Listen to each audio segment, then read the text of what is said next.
here. Our speaker, let me introduce you to Rob Allen once again. Thank you, Rob, for joining us and giving us a talk on gratitude and gravy.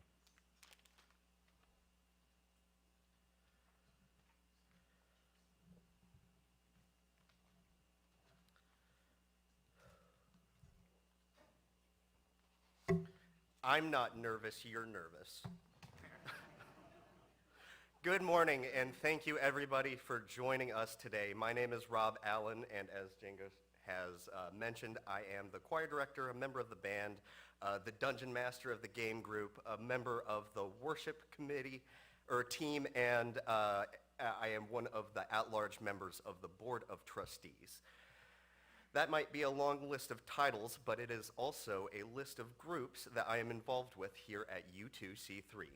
This church offers a variety of communities and interest groups for us to explore and grow within, from artists to gardeners, thinkers to poets.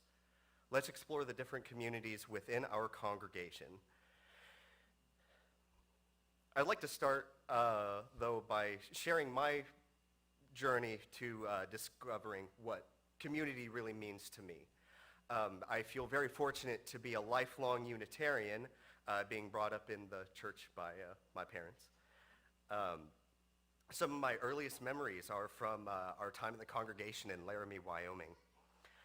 While I was too young at the time to understand what a sense of community was with that group, I knew that the people from the church were nice, and they were all friends with my mom.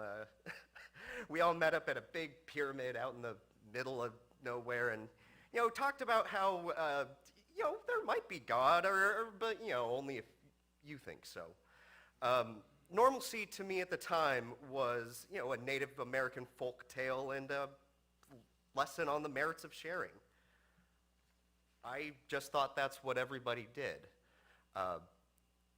Upon reflection, I also realized that most of the adults in my parents' orbit shared similar values to them. I was lucky enough to have friends that were Baha'i and irreligious at that time, and I didn't even think twice about that. My childhood was filled with warmth and love, a refuge in the cold, cold plains. In 2002, we moved down here to Corpus Christi and were quickly assimilated here at the Unitarian Universalist Church of Corpus Christi. My family made new friends within the congregation, and things were basically the same. A story on Martin Luther King, a song about peace, a lesson on acceptance, and again, I thought that's just what everybody did. And during a time of transition in my life, it was a through line. School, however, that was a different story. Growing up as a liberal non-Christian here in South Texas was difficult, and it was difficult to find out that this is not what everybody does. While I had a handful of friends through elementary and middle school, I never really felt a sense of community there until I got to high school with marching band and with choir there. So for the first time in my life, outside of this church, I had lifelong friends. That is also where I met one of my mentors, Fernando Fernandez Jr., my high school choir director, and who is really one of the people who has gotten me to this point.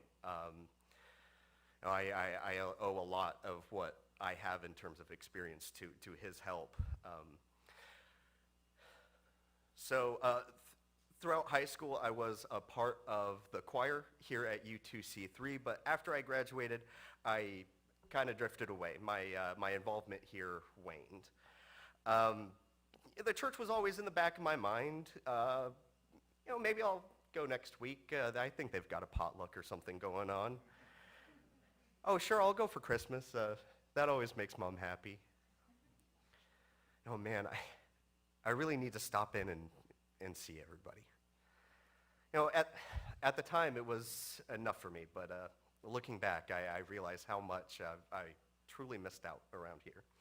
But when I graduated high school and moved on to college, I became very active in a service fraternity called Phi Mu Alpha Sinfonia.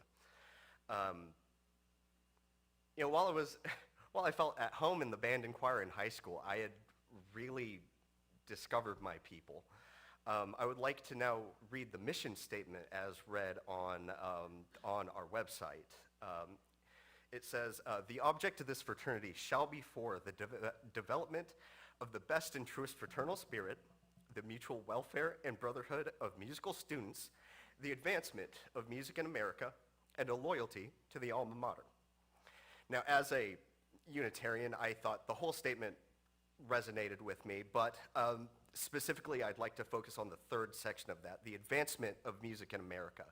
Now, I feel that that portion of our mission statement really ties me into the music community as a whole. It shows the importance of promoting not just music, but the keeping alive of musical traditions and cultural traditions here in America, not just through teaching techniques and pedagogies, but teaching how to be good people and successful in our craft. Over the last 10 years, I've held office 8 times, and I was chapter president here at A&M Corpus 3 times. In that time, the duties I was tasked with included scheduling meetings and events, coordinating departmental services and responsibilities, and correspondence with our regional and national offices. The significance of this to me was, while I had found community a couple times, this redefined what service to community really meant to me. Let's see.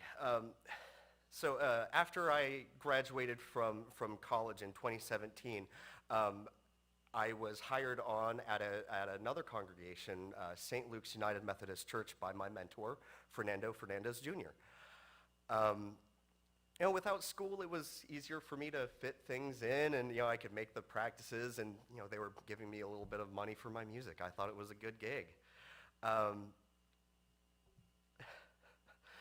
After a couple of years, I felt like I had become a part of that community, and after a while, I realized I wasn't showing up just for the checks anymore. I had found community within this other church, but sorry, I lost my spot. I had realized that I really had just adored the people that I was singing with.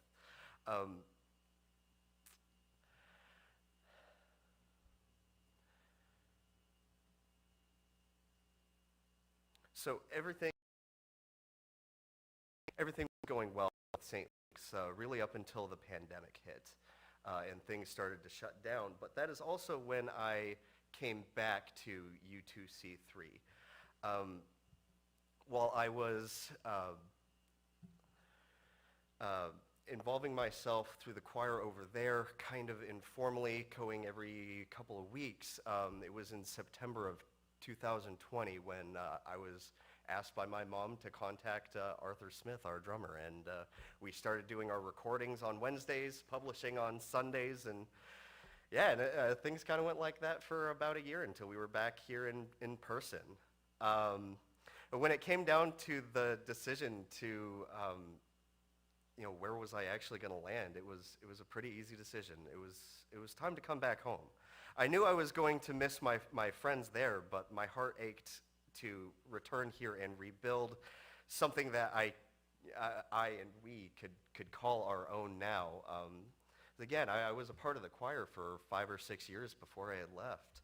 The first service that we performed here as a band is specifically one of the most special moments of my music career, and that's a memory I will treasure forever. And again, it's also been great to bring back the choir. Thank you, everybody that has been involved with that effort. Admittedly, I was very nervous in restarting the program. I didn't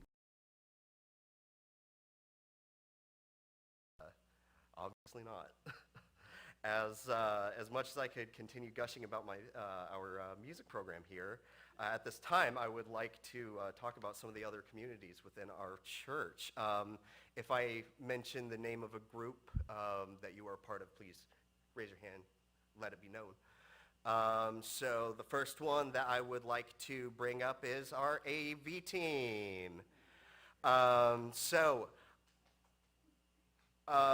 AV team is currently looking for a new coordinator. If you want to reach out to them, reach out to Jessica Politza, and again, raise your hands, guys, AV team.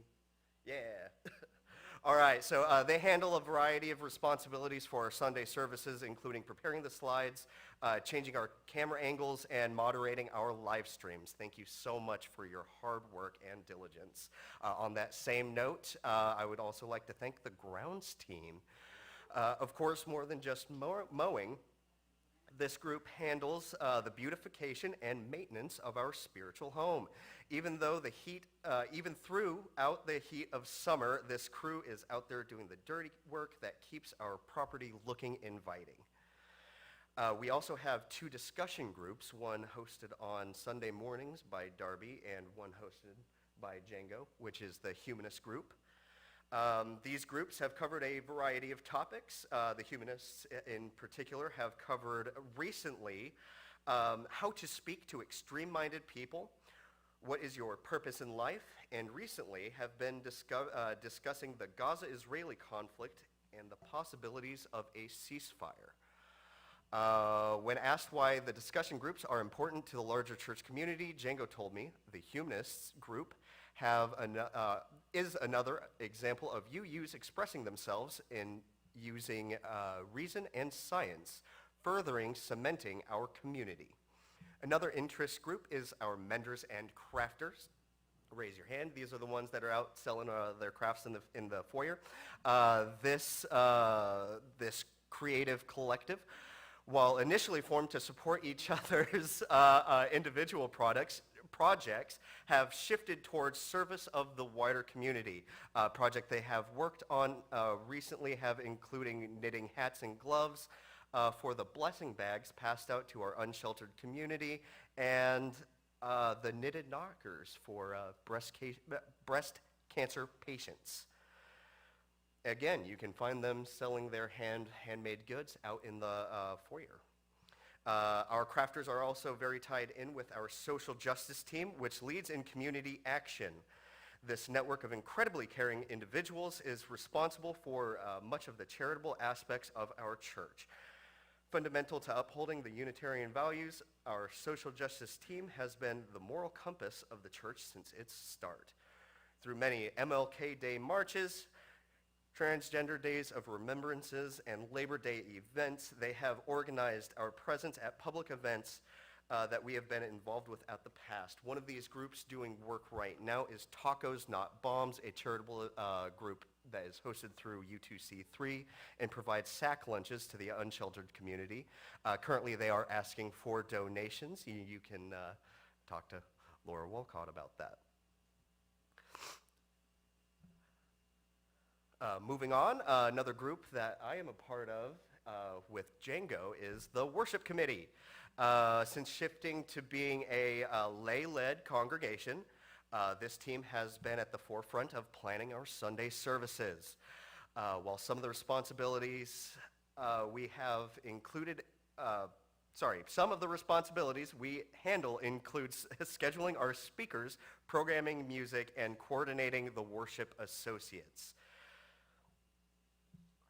But of course, you know, I couldn't end this without bringing up the tabletop gaming group. I love my music team, but this is my real baby. This is my real pride and joy. This is my creative outlet.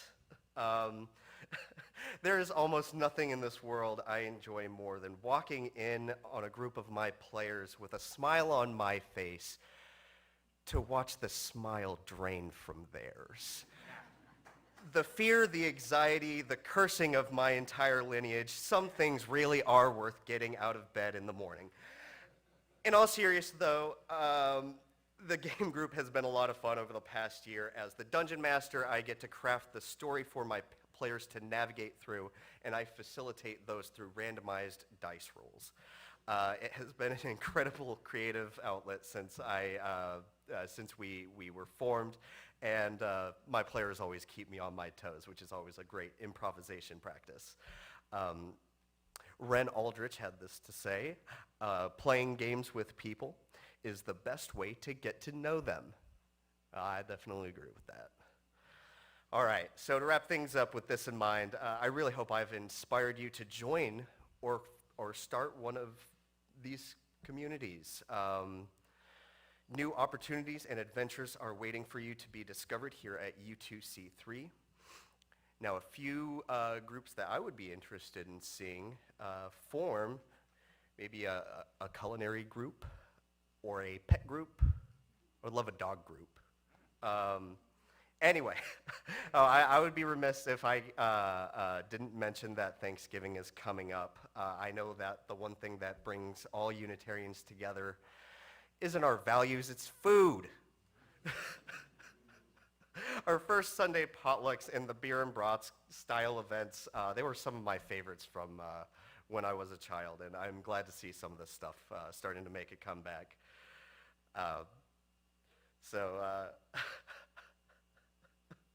Remember, everybody, this Thursday, while you're sitting down with your families sharing your Thanksgiving dinner, serve up a little gratitude with that gravy. I'm sure it would go a long way. So thank you, everybody.